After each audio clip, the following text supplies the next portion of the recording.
Where do you see yourself in next 5 years?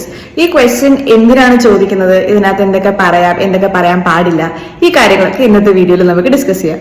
ഈ ക്വസ്റ്റ്യന്റെ intention is the interviewer wants to know will you stick on with the company. ഒരു 5 years എന്ന് പറയുന്നത് വളരെ short ആയിട്ടുള്ള ഒരു ടൈമാണ്. ആ ടൈമിനുള്ളിൽ നിങ്ങളുടെ പ്ലാൻസ് ഈ കമ്പനിയായിട്ട് അലൈൻ ചെയ്യുന്നതാണോ അതോ നിങ്ങൾക്ക് വേറെ എന്തെങ്കിലും പരിപാടികളുണ്ടോ എന്നറിയാൻ വേണ്ടിയിട്ടാണ് ഇന്റർവ്യൂവേഴ്സ് ഈ ക്വസ്റ്റ്യൻ നിങ്ങളോട് ചോദിക്കുന്നത്. അതുകൊണ്ട് തന്നെ ഇത് പറയുമ്പോഴത്തേക്കും എനിക്ക് സ്വന്തമായിട്ട് ഒരു കമ്പനി തുടങ്ങണം, അല്ലെങ്കിൽ എനിക്ക് ഹയർ എഡ്യൂക്കേഷൻ ചെയ്യാൻ പോകണം, അല്ലെങ്കിൽ വേറെ ഏതെങ്കിലും നല്ല കമ്പനിയിൽ ഒരു ജോലി വേണം എന്നുള്ള രീതിയിലേക്കല്ല നിങ്ങൾ അതിന് ആൻസർ പറയേണ്ടത്. While you answer this question, highlight how you want to grow within the company and also mention about the new skills that you want to develop in yourself during the period. അതേപോലെ തന്നെ ഈ ഡ്യൂറേഷനിൽ നിങ്ങൾ leadership റോളുകളിലേക്ക് കയറാൻ ആഗ്രഹിക്കുന്നുണ്ട്, അതേപോലെ തന്നെ career wise നിങ്ങൾ acquire ചെയ്യാൻ ആഗ്രഹിക്കുന്ന ഗോൾസും കാര്യങ്ങളൊക്കെ സ്പെസിഫിക്കലി നിങ്ങൾക്ക് ആ ഒരു ടൈമിൽ മെൻഷൻ ചെയ്യാം.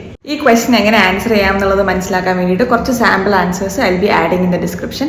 സോ അത് വായിച്ച് മനസ്സിലാക്കിയിട്ട് നിങ്ങളുടെ ഓൺ ആൻസേഴ്സ് ആയിട്ട് അത് പ്രസന്റ് ചെയ്യാൻ വേണ്ടിയിട്ട് നോക്കുക. So until next video, by.